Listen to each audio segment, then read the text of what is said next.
목사님 나오셔서 다시 뜨거워져야 할 주 예수라는 제목으로 말씀 전해주실 때에 많은 은혜 받으시기 바랍니다.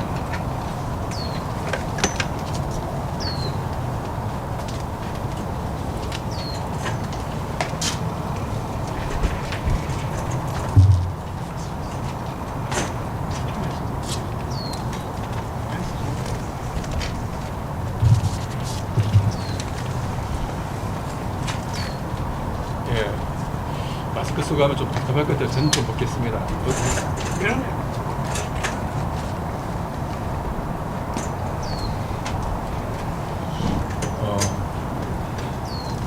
크리스마스 때 너무 따뜻하네요. 그죠? 가을 같네요. 하늘 보십시오. 한번. 하늘이 너무 맑고 낙엽이 아직 떨어지지 않는데 가을이네요. 아직까지는. 예. 제 기억으로 초등학교 5학년 때 저희 집에 처음으로 TV가 들어왔습니다. 그때 기억이 어렴풋이 나는데요. 그러니까 초등학교 5학년이 되기 전까지는 가끔 친척 집에 가서 TV를 보거나 친구 집에 가서 TV를 보는 것을 제외하고는 거의 TV를 못 본 것 같아요. 좀 씁쓸하지 않습니까? 제가 2학년 때, 초등학교 2학년 때 기억이 나는데 하도 TV가 보고 싶어서 사건을 저질렀습니다. 평소처럼 주일날이었는데 헌금을 20원 받아서는 교회로 갔습니다. 가다가 TV가 하도 보고 싶어서 교회 앞에 가게에 들러서 과자 하나를 사서는 TV가 있는 외갓집으로 유턴해서 갔습니다.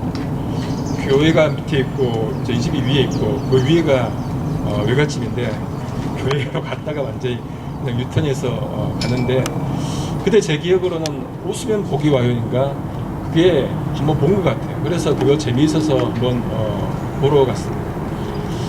한참 재미있게 보고 있는데 방문이 갑자기 열리더니만 유괴범이 나타났습니다. 저를 납치해서는 가는데 아버지셨어요. 어떻게 되었겠습니까? 여러분들이 상상하던 대로 바라던 대로 그렇게 되었습니다. 제가 이 TV 얘기를 드린 이유는 TV 프로그램 중에 여러분 사람 만나는 프로그램이 있습니다. 예전에 한참 인기 있었고 최근에 다시금 조금 다시 하는 TV는 사랑을 싣고라는 프로그램이 있습니다. 거기 보면은 연예인들이 나와서 자기가 그동안 추억에 있는 사람을 만나는 그런 프로그램입니다. 또 보면은 옛 첫사랑도 만나고 또 친구도 찾고 선생도 찾고 또 군대 상사, 군대 전우도 찾고 그런 모습인데 여러분 그 사람은 왜 그 사람을 찾을까요? 수많은 사람들 중에 그 사람 한 명을 왜 찾을까요? 그것은 아마도 그 사람이 그에게 영향을 주었기 때문에 그럴 겁니다. 그렇게 영향을 준 사람이 지금 어떻게 사는지 궁금해서 그 사람을 찾을 것입니다.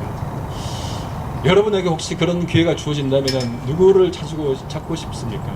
여러분 인생에도 영향을 준 분들이 계실 것이고 여러분 삶 가운데도 누군가가 기억날 터인데 누군가가 분명히 찾고 싶으신 분 계실 겁니다. 40년 만에 50년 만에 찾고 싶은 분들이 분명히 계실 거예요. 저도 최근에 누군가가 자꾸 생각나서 그분을 한번 찾아봤습니다.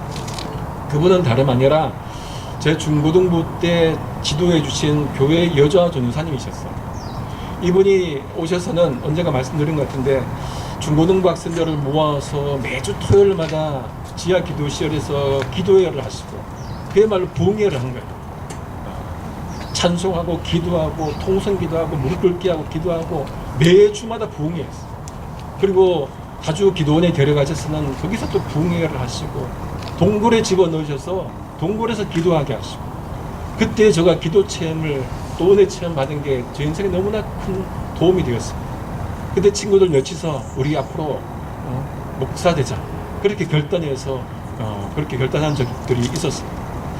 최근에 그 전도사님이 기억나서 인터넷에 한번 검색을 해봤어요.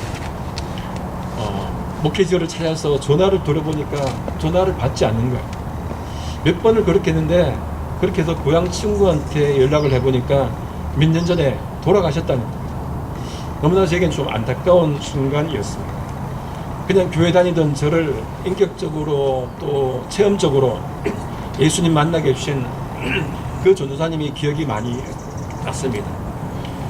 12월이 되면은 우리는 누군가를 기억합니다. 누군가를 또 사모합니다. 누굽니까? 바로 주 예수 그리스도이십니다. 이 주 예수 그리스도 성탄절기를 맞이해서 주님을 만났고 또 그 은혜 때문에 정말로 주님을 만난 그 은혜가 우리에게 너무나 컸던 그때를 기억하면서 다시금 정말로 뜨겁게 주님을 만날 수 있는 이런 이번 성탄절기가 되었으면 하는 바람입니다.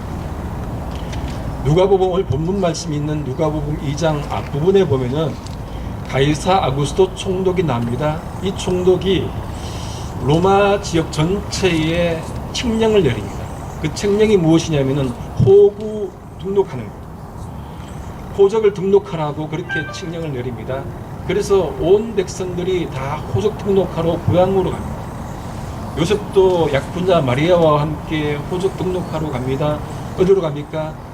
요셉은 다윗 가문이잖아요. 그죠? 그래서 지금 살고 있는 갈릴리 나사렛 지방에서 출발해서 유대 땅 베들레헴 다윗 동네로 갑니다. 그때 당시 이 마리아는 임신 중이었어요. 그런데 갔는데 방이 없습니다. 머물 곳이 없어요. 워낙 많은 사람들이 왔기 때문에 방이 없습니다. 마곡간에서 급기야 아기 예수를 낳습니다. 고데기에 싸서는 어떻게 합니까?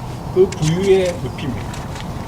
만유의 주시오 만왕의 왕이신 예수 그리스도께서 이 땅에 오셨는데 머물 곳이 없습니다. 누우실 방이 없는 거예요. 말이 여물을 먹는 그 여물통에 누우십니다. 여러분, 이보다 가슴 아픈 탄생이 어디 있겠습니까? 이보다 가슴 아픈 인생사가 어디 있겠습니까? 그러니 여러분, 우리가 아무리 인생이 힘들고 어렵다 하더라도 우리가 낙심하지 않을 이유가 여기 있습니다. 낙심할 수 없는 것이죠. 이 장면만 보면은 에피소드 하나가 떠오릅니다. 여러분, 혹시 그 연극 기억하시는지 모르겠습니다. 빈방 있습니까? 혹시 보신 분 계신가요? 빈방 있습니까? 노 베이컨시에서 LA에서 한참 이렇게 인기 있었던 그 연극인데, 제 박사과정 때 그 연극팀이 학교에 와서 유학생들 대상으로 그 연극을 공연한 거예요. 다 아는 우리 얘기지만은 거기에 요관집 주인이 누구냐면은 덕순이라는 소위 말하는 지적 장애인이 있습니다. 그 지적 장애인이 여관 주인이에요. 근데 예수님이 마리아와 요셉이 방을 찾다가 방이 없는 그 모습을 보고 안타까워서 자신이 연극 속 인물임을 잊어버려요. 연극 속 인물임을 잊어버리고 너무나 안타까운 나머지 어떻게 하냐면은 자기 집에 방이 있다고, 우리 집에 가자고, 연극 속 인물임을 잊어버리고 실제로 가자고 막 그렇게 울부짖는 그 장면이 나옵니다. 그 장면을 보고 그때 제 딸이 유치원생이었는데 제 옆에서 연극을 보고 있었어요. 그 장면을 보고는 덩달아 울어버린 거예요. 당황스러웠지만은 그래도 다른 사람의 아픔에 눈물에 함께 아파하고 울 수 있는 그 마음이 기특해서 사랑스러웠던 적이 있습니다. 여러분, 예수님은 그렇게 방 하나 없이 구유에 태어나셨습니다. 오늘 본문 말씀이 그 상황을 설명해 주시는데, 이제 8절 9절 말씀을 한 번 더 같이 한번 읽겠습니다. 우리 누가복음 2장 8절 9절을 한 번 더 읽겠습니다. 시작.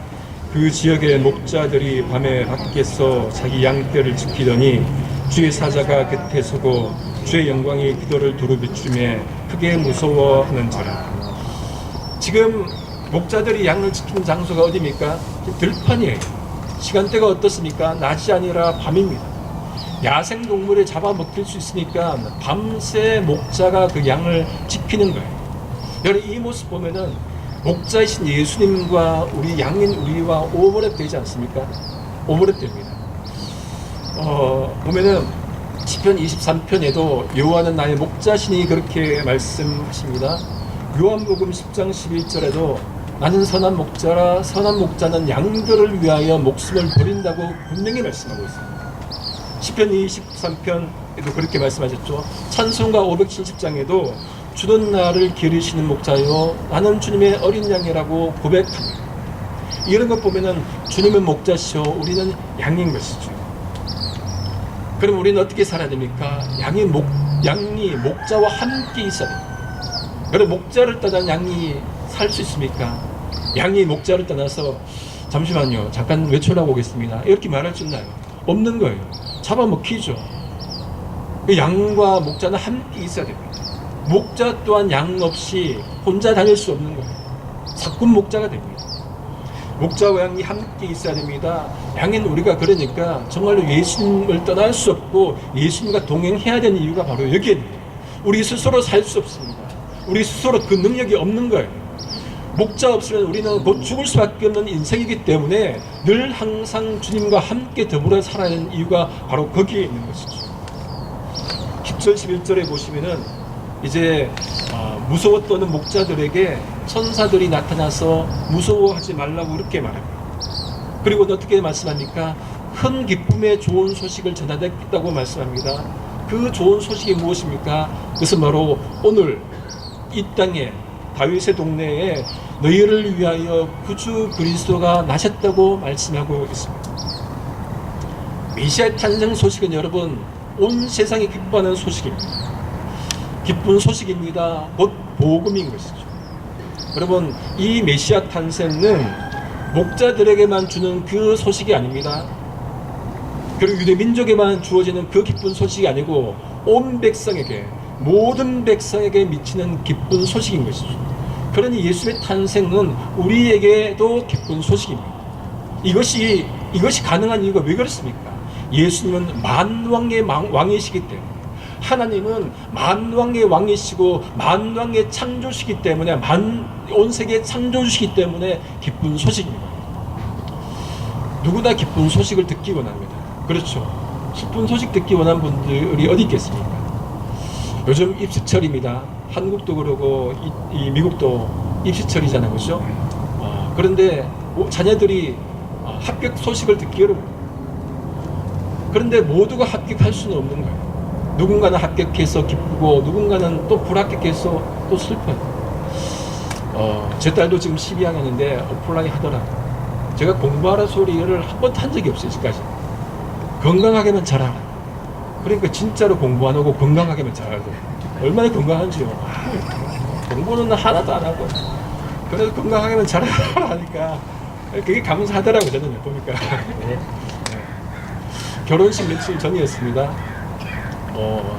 친하게 지냈던 고향 친구가 다른 고향 친구를 또 소개를 그때쯤 해줬어요. 근데 이 친구가 저에게 선물을 하겠다고 만나자는 거예요. 그래서 만났죠. 선물을 주겠다는 거예요. 그러니까 강남 논현역 근처에서 만났어요. 차를 가지고 왔길래 차 타라는 거예요. 탔습니다. 강을 건너가더라고요. 강을 무슨 대교인지 모르겠지만 건너가더라고요. 그러면서 어딘가 전화를 하는 거예요. 곧 도착한다고. 이상해서 한번 물어봤어요. 어디 가냐? 좋은 데 간다는 거예요. 또 상세하게 물어보니까 다단계 회사였어요. 얼마나 정말로 성질이 나는지 그 자리에서 서라고 왔습니다. 그 강 위 다리 위에서 서라고 하고 거기서 내렸습니다. 따라갔으면 결혼 못할 뻔했어요.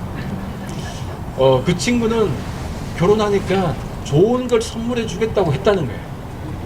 여러분 자기한테 좋다고 남에게까지 좋은 것은 많지 않습니다. 여러분 자기한테 좋고 남에게 좋은 것은 복음밖에 없는 거예요. 믿으십니까? 예수 그리스도가 이 땅에 오셨고 예수 그리스도가 우리를 위해 죽으셨고 우리를 그 예수 그리스도를 믿으면 영생 얻는다는 이것은 세상 누구 모든 예외 없이 모두가 좋아하는 기쁜 소식인 것이죠. 그래서 요한복음 3장 16절에 뭐라고 합니까? 하나님이 세상을 이처럼 사랑하사 독생자를 주셨으니 이는 그를 믿는 자마다 멸망치 않고 영생을 얻게 하려 하심이라 말씀하시죠. 사도행전 16장 31절에 뭐랍니까? 주 예수를 믿으라 그리하면 너와 내 집이 구원을 받으리라. 여러분 예수님이 이 땅에 오신 것 이것은 모든 사람이 기뻐하는 기쁨의 소식이죠. 이거 밖에 없는 겁니다. 그 기쁜 소식을 우리가 받았습니다. 그럼 우리가 무엇 해야 됩니까? 그 기쁜 소식을 전해야 되는 것이죠. 다른 것도 없습니다. 우리가 그 기쁜 소식 받았으면 다른 사람에게 전하는 것입니다. 이것이 전도의 사명이자 우리 성도의 사명인 것이죠. 전하지 않으면 둘 중에 하나입니다. 첫 번째, 이 복음을 나만 믿고 나만 구원받겠다. 이기적인 마음이죠. 두 번째, 그 복음을 진짜로 만나본 경험이 없거나 체험해본 경험이 없는 겁니다. 둘 중 하나죠. 여러분 어디에 해당되십니까? 어디에도 해당되지 않는다면 우리가 복음 증거해야 되는 줄로 믿습니다. 세상 사람들에게 예수만이 구원자고 예수만이 진리고 예수만이 생명인 것을 세상 사람들에게 증거해야 될 것입니다. 왜? 그것이 우리의 사명이기 때문에 그렇습니다. 사도 바울이 디모데전서 2장 4절에 뭐라고 고백합니까? 하나님은 모든 사람이 구원받기를 원하고 또 진리를 알기를 원한다고 분명히 말씀하고 있습니다. 여러분, 그러면은 한 번 사는 인생, 우리 인생 무엇하며 살아야 됩니까? 한 번 사는 인생, 하나님이 원하시는 이 마음을, 그러니까 우리가 복음 받았으면 이 복음 위에서 살다가 하나님 부르실 때 가는 인생, 멋진 인생 아니겠습니까? 사도 바울이 그렇게 살았거든요. 누구보다도 예수 믿는 사람 박해한 인물이 사도 바울 아닙니까? 그러다가 담에색 도상에서 예수님 만났습니다. 어떻게 합니까? 예수 위해서 목숨 걸지 않습니다. 누구보다도 박했던 바울이었는데 예수 위해서 목숨 걸고 살아갑니다. 로마에 있는 성도들에게 편지하면서 뭐라고 고백합니까? 우리 중에 누구든지 자신을 위해 사는 자가 없고 자신을 위해 죽는 자가 없다. 그러면서 뭐라고 하냐면은 살아도 주를 위하여 살고 죽어도 주를 위해 살자고 합니다. 왜 그렇습니까? 왜냐하면 사나 죽으나 우리가 주의 것이기 때문이라 그렇게 고백합니다. 살아도 주를 위해 살고 죽어도 주를 위해 산다면은 살아도 죽어도 주님의 것이잖아요. 그러면 주님 위해서 사는 것은 당연하죠. 존재를 걸고 주님 위해 주님 따라가는 것은 당연합니다. 인생이 주님의 것이기 때문에 주님 위해 살아야 됩니다. 12절에서 14절입니다. 우리 한번 같이 또 읽겠습니다. 12절에서 14절 시작. 너희가 가서 강보에 쌓여 그 위에 뉘어있는 악열을 보려니 이것이 너에게 표적이니라 하더니 호련히 수많은 천군이 그 천사들과 함께 하나님을 찬송하여 이르되 지극히 높은 곳에서는 하나님께 영광이요 땅에서는 하나님이 기뻐하시는 사람 중에 평화로다. 두 가지를 말씀합니다. 그러니까 예수의 탄생은 하나님께 영광이요 땅에서는 하나님이 기뻐하시는 사람들 중에 평화라고 말씀합니다. 첫 번째, 하나님께 영광입니다. 그러면 인간의 제일 된 목적이 무엇입니까? 하나님께 영광 돌리는 겁니다. 교회의 목적이 뭡니까? 하나님께 영광 돌리는 겁니다. 무엇을 통해서요? 무엇을 통해서 영광을 돌립니까? 바로 이 예배를 통해서, 예배를 통해서 하나님께 영광 돌리는 것입니다. 그러니까 우리가 여러분 예배를 정말로 누구보다도 성도는 예배를 정말로 최우선으로 삼아야 됩니다. 어디서든 예배를 정말로 최우선으로 삼아야 되겠습니다. 그 예배에 감격이 있어야 됩니다. 그 예배에 뜨거움이 있어야 됩니다. 그 예배 속에서 성령 체험해야 됩니다. 하나님 만나야 됩니다. 그러면 예배를 사모하게 되어 있습니다. 가슴이 뜁니다. 여러분, 그런 예배에 함께 모여서 예배 드리고 싶지 않습니까? 예배의 모든 것을 거는 교회 될 수 있기를 소망합니다. 그래야 됩니다. 올해는 코로나 때문에 참 많이 어수선했습니다. 그렇죠. 코로나 때문에 교회에서 예배 드려야 진정한 예배다. 아니다, 온라인으로 드려도 괜찮다. 이거 가지고 장소 가지고 참 논쟁을 많이 했었습니다. 여러분, 그런데 중요한 것은 뭡니까? 어디서든 예배해야 되는 거죠. 중요한 것은 우리의 마음입니다. 주보에도 하나님 영이시니 영과 진리로 예배 드려라 그렇게 말씀하지 않습니다. 창세기 28장에 보시면은 야곱이 형 에서를 피해서 외삼촌 라반이 있는 밧단 아람으로 갑니다. 하란으로 가요. 가는 도중에 벌판에서 하룻밤 잡니다. 꿈을 꿉니다. 하나님이 나타나십니다. 뭐로 갑니까? 내가 너와 함께 하겠다. 그렇게 말씀을 하시죠. 아침에 일어납니다. 돌베개에 그것을 기둥으로 세우고 거기에 기름을 붓고 그리고 거기서 제단을 쌓고 경배합니다. 그곳이 뭡니까? 베델이에요. 하나님의 집입니다. 여러분, 이 야곱이 거기가 원래 베델이어서 베델이라 부르는 것이 아니고 하나님을 만났기 때문에 그곳이 베델이 된 거예요. 원래는 루스였지 않습니까? 하나님을 만나서 거기가 하나님의 집이 된 것입니다. 여러분, 우리가 장소가 중요한 것이 아니라 어디서든, 교회 지금 한 달에 한 번 오고 못 오잖아요. 그러면 어디서나 예배 드려야 되는 거죠. 그것이 중요한 겁니다. 어디서든 예배 드리고 그러면 거기가 뭐가 됩니까? 거기가 베델이 되는 거예요. 이 코로나 기간에 우리가 그러면 무엇을 해야 되느냐? 우리가 자신을 돌아봐야 됩니다. 성찰의 시간을 가져야 되는 거예요. 예배가 무엇인지, 교회가 무엇인지, 교회와 예배의 본질이 무엇인지, 나는 정말로 참된 신자로 살아가는지, 예수 그리스도가 나를 위해 죽었는데 정말로 나는 믿고 살아가는지, 그거를 정말로 다시금 돌아보면서 나를 돌아보는 시간이 되었으면 좋겠어요. 하나님이 그것을 원하십니다. 온라인으로 예배 드리더라도 정말로 우리 각자가 예배를 회복하고 또 예배에 목숨 걸면은 정말로 교회가 다시금 회복되고 부흥할 수 있어요. 그리고 다시금 매일 매주 성전에 모여서 예배 드릴 수 있는 그때를 우리가 소망하며 기다려야 될 것입니다. 예수님의 탄생은 첫 번째 하나님께 영광이었습니다. 두 번째입니다. 예수님의 탄생은 이 땅에서 뭡니까? 평화를 가져다 주셨습니다. 하나님과 인간 사이에 막힌 담을 예수 그리스도가 헐어주셨습니다. 여러분, 하나님은 홀로 계신 분이십니다. 그런데 그 하나님이 홀로 계시기를 원치 않으셔서 관계를 가지기 원해서 세상을 창조한 것 아닙니다. 그렇게 창조하셔서 사람과 관계를 하셨습니다. 그런데 아담의 타락으로 말미암아 관계가 끼어져 버립니다. 하나님이 그토록 원하시는 관계가 끼어져 버렸습니다. 그냥 두셨습니까? 아니, 예수 그리스도를 보내주셨습니다. 그 예수 그리스도를 믿으면은 구원받는다고 길을 제시해 주셨습니다. 그러니까 창조, 타락, 구속이 예수 그리스도 통해서 완성이 될 수 있는 거죠. 또 인간과 인간 사이에 막힌 담이 있습니다. 여러분, 나라와 나라도 싸우잖아요. 사람과 사람도 갈등하고 분쟁하고 시기하고 질투하고 그렇게 살아갑니다. 이 모든 막힌 담을 어떻게 우리가 허물 수 있습니까? 무엇으로 허물 수 있습니까? 예수 그리스도 십자가로만 가능합니다. 에베소서 2장 14절 16절입니다. 이렇게 말씀합니다. 예수는 우리의 화평이시니 불로 하나를 만드사 원수된 것, 그 중간에 막힌 담을 무엇으로요? 자기 육체로 거시고. 여러분, 막힌 담을, 하나님과 사람 사이에 막힌 담을 예수님의 육체로 오셨다고 말씀하고 있습니다. 허물기 위해서 오신 거예요. 관계가 깨어진 것을 잇기 위해서 오신 분이 바로 예수 그리스도십니다. 그게 바로 십자가인 거죠. 16절입니다. 십자가로 이 둘을 한 몸으로 하나님과 화목하게 하려 하시며 원수된 것을 십자가로 소멸하신다고 말씀합니다. 하나님과 사람 사이 막힌 것, 사람과 사람이 막힌 것, 무엇으로 가능합니까? 예수 그리스도 십자가로 가능합니다. 어떻게 가능합니까? 그러니까 여기서 예수님은 하나님이자 사람인 거예요. 하나님과 사람이 막힌 거죠. 하나님이 가능합니다. 사람과 사람 막힌 것, 사람이 이긴 거죠. 그 두 본성을 가진 예수 그리스도만이 가능하다는 것이죠. 십자가로만 가능한 거예요.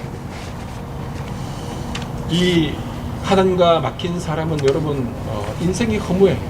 사람과 사람 관계가 막힌 사람은 외롭습니다. 단절되기 때문에 그렇습니다. 이 둘 사이의 관계를 회복시키는 예수 그리스도 십자가. 그러니까 우리가 예수님의 십자가만 붙들어야 됩니다. 여러분, 예수님 십자가가 상징만은 아니에요. 예수님 십자가 그냥 데코레이션만은 아닌 겁니다. 그 예수님 십자가 생명이 있는 거예요. 왜 그렇습니까? 실제로 나타나잖아요. 우리가 더 나아가서 지극히 높은 곳에는 하나님께 영광이요 땅에서는 하나님 기뻐하시는 사람들 중에 평화라는 이 말씀을 하나님이 우리에게 실제로 명령하는, 그러니까 하나님께 영광 돌려야 돼, 또 땅에 평화를 가져와야 돼, 그 명령으로 들으셨으면 좋겠습니다. 그 명령인 거예요. 말씀은 정리합니다. 여러분, 안경 가지신 분들은, 쓰신 분들은 늘 안경 닦기를 가지고 다니죠. 저는 주머니에 안경 닦기를 가지고 다닙니다. 없으면 좀 불안해요. 마치 커피 중독자가 커피가 없으면 불안한 것처럼 조금 약간 그렇게 마음이 불편합니다. 안경이, 여러분, 안경 닦기가 없으면 어떻게 합니까? 안 보이잖아요, 그렇죠? 점도 많고 흠도 많으면 안 보이는 거예요. 옷으로 닦으면은 이게 마치 얼굴을 사포로 닦는 듯한 느낌일 겁니다. 안경 입장에서는. 마찬가지로 우리 인생은 점도 많고 흠도 많습니다. 우리 인생에 예수 그리스도가 늘 있어야 됩니다. 왜 그렇습니까? 우리가 점도 많고 흠도 많은 죄인이기 때문에 그래요. 죄인이기 때문에 우리에게는 구세주 예수 그리스도가 필요합니다. 그 예수 그리스도가 이 땅에 오셔서 관계를 회복시키십니다. 하나님과 사람의 관계를 회복시킵니다. 사람의 관계를 회복시킵니다. 십자가를 통해서 관계를 회복시킵니다. 그 은혜가 너무 놀랍습니다. 여러분, 그 사랑이 너무 놀랍지 않습니까? 예수님이 이 땅에 오신 날 우리가 십자가를 이야기하는 것은 그 예수 그리스도께서 이 땅에 오셔서 하나님의 뜻을 이루셨기 때문에 그렇습니다. 그 예수님만 우리가 믿어야 되는 이유가, 다시금 만나야 되는 이유가 바로 여기에 있는 것이죠. 우리가 무엇 가지고 살겠습니까? 다시금 뜨겁게 주님 만난 그 경험, 그 체험들을 우리가 예배에서, 말씀에서, 일상에서 우리가 찬송하면서 그 체험들을 다시금 우리가 해야 되는 것입니다. 다시 뜨겁게 주님을 만나야 되는 이유가 바로 여기에 있는 거죠. 이 코로나 어떻게 극복하겠습니까? 주 예수 그리스도를 믿음으로 말미암아 다시 뜨거운 체험으로 말미암아 극복할 수 있는 것 아니겠습니까? 올 한 해 코로나로 온 세계가, 교회가 다 힘들었습니다. 모두가 힘들고 어수선했습니다. 여러분, 여전히 예배 정말로 드리시고 여전히 교회를 위해서 애쓰시는 그 수가 참 대단하십니다. 만약 사도 바울이 보면 이렇게 여러분들을 격려하실 것 같습니다. 고린전서 4장 1절에 이렇게 말씀합니다. 여러분들은 그리스도의 일꾼이요 하나님의 비밀을 맡은 자다. 여러분 이렇게 서로가 돕고 서로가 힘써주는 그런 성도 되면 좋겠습니다. 하나님의 일꾼이고 그리스도의 비밀을 맡은 자로 여러분 이 교회에서 생활하면 좋겠습니다. 산책하다가 근처 학교 학생들 한 20명이 뛰는 것을 봤습니다. 한 무리 큰 무리들은 열심히 뛰어요. 두세 명이 쳐져서 달립니다. 뒤에 따라서 자전거 타고 오는 그 코치 선생님이 앞에서 두 명을 불러내요. 그리고는 뒤에 쳐지는 세 명과 같이 뛰라고 얘기해요. 보조를 맞춰 가라니 도와주라는 얘기 같았어요. 그러니까 앞에서 끌어주고 뒤에서 밀어주는 그 모습이었습니다. 도와주라는 거. 그들은 여러분 분명히 한 명의 낙오자도 없이 뛰었을 겁니다. 교회가 서로가 서로에게 도움이 되고 격려하고 힘 돋아주는 그런 교회가 되면 좋겠습니다. 그렇게 하면은 여러분 정말로 달릴 수 있습니다. 그러기 위해서 다시금 예수님 만나야 됩니다. 삶으로 예수님을 믿어야 됩니다. 2011년도 신학생 컨퍼런스가 있었는데 그때 기사를 보니까 한 20명 정도 목회를 하시는 개척교회 목회자가 당시 신학생들에게 인기가 많았던 존경받았던 이재철 목사님에게 그런 질문을 받았습니다. 아니 목사님 책을 읽어보고 목사님 글들을 보고 또 목사님 설교를 들어보고 목사님 목회를 보니까 우리가 목회자가 정말 그렇게까지 살아야 되겠습니까? 그런 질문을 던지는 거예요. 그때 이 이재철 목사님이 그렇게 답변하는 것을 기사를 봤습니다. 나는 허랑방탕한 그런 알코올 중독자예요. 도박 중독자였습니다. 마리오 하나에도 손을 대었습니다. 윤리적으로 도덕적으로 도저히 목사가 될 수 없는 무자격자였습니다. 그러나 주님께서 당신의 보혈로 저를 구원해 주시고 목회자로 세워주셨습니다. 주님께서 많이 탕감받는 자는 많이 사랑하시고 적게 탕감받는 자는 적게 사랑한다고 말씀하지 않았습니까? 저는 세상에서 누구보다도 가장 많이 탕감받은 자입니다. 그러니 제가 이렇게밖에 살 수 없고 죽도록 그분께 충성할 수밖에 없습니다. 그렇게 간증하는 것을 들었습니다. 여러분 그 간증이 너무 귀하지 않습니까? 우리 모두 죄인입니다. 우리 모두가 죄인인데 주님께서 우리를 구원해 주시고 정말로 주님의 자녀 삼아 주셨지 않습니까? 그러면 우리는 그렇게밖에 살 수 없는 거예요. 어떻게 해요? 주님 위에 우리의 모든 것을 던지면서 살 수밖에 없는 것이죠. 주님을 정말로 삶에서 만나면은 우리가 죄인임을 깨달으면은 우리의 모든 것을 걸 수 있습니다. 우리 존재를 전폭적으로 드릴 수 있습니다. 마치 밭에 감춘 보화를 발견하면 자신의 소유 전부를 팔아서 그 밭을 사지 않습니다. 그것처럼 주님 진실로 만나면은 삶으로 주님을 따를 수 있습니다. 베드로처럼 단순히 입으로만 주는 그리스도시요 살아계신 하나님의 아들이다 입으로만 고백하는 것이 아니라 십자가를 거부하는 것이 아니라 주님 지 십자가 인정하고 그리고 우리에게도 주어진 십자가 지고 가는 정말로 삶으로 주님을 따르는 그 신앙을 가질 수 있단 말이에요. 우리 기독교 신앙은 죽은 신앙이 아니라 살아있는 신앙입니다. 우리 기독교 신앙은 살아있습니다. 그렇기 때문에 주님 만나면 인생도 살아납니다. 주님 만나면 낙심하지 않습니다. 주님 만나면 희망할 수 없는데도 희망할 수 있습니다. 왜 그렇습니까? 예수 그리스도께서 이 땅에 오셨고 그 예수 그리스도께서 십자가를 들고 죽으시고 그 예수 그리스도께서 부활하셨기 때문에 그렇습니다. 그러니 그 예수님 만나야 됩니다. 그 예수님을 다시금 만나는 이번 귀한 성탄 다시금 주님을 고백하고 다시금 주님께 여러 우리의 모든 것들을 헌신하고자 하는 그런 이번 성탄이 되었으면 하는 바람입니다. 기도하시겠습니다. 하나님 감사합니다. 죽을 수밖에 없는 저희 죄인들을 살려주시고 그 아들 예수 그리스도를 이 땅에 보내주신 아버지 하나님 참 감사합니다. 예수님만 믿고 예수님만 사랑하고 예수님 위에 우리의 아버지 모든 것들을 드릴 수 있는 우리의 아버지 성도님 될 수 있도록 도와주시옵소서. 감사하고 예수님의 이름으로 기도합니다.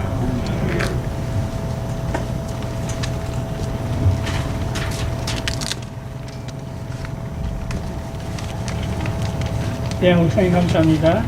귀한 말씀 많이 은혜 받으신 줄로 믿습니다. 우리 635장 주기도문 하신 성으로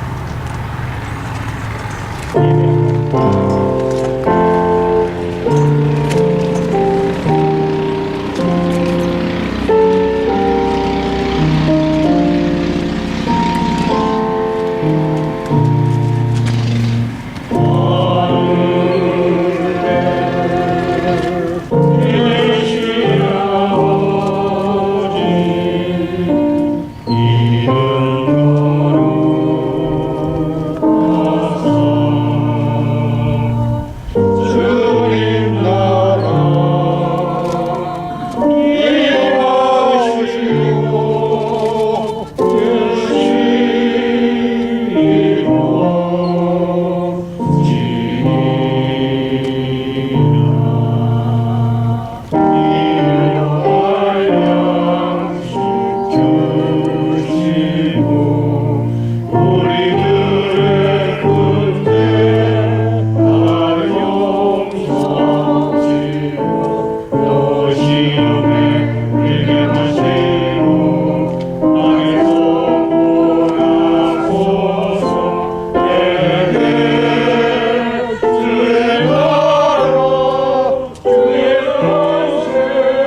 주 예수 그리스도의 은혜와 하나님 아버지의 극진하신 사랑하심과 성령의 동 충만케 하시니 다시 뜨겁게 주님 만나기 원하는 백성들 머리 위에 이제로부터 영원토록 함께 하시기를 간절히 축원하옵나이다.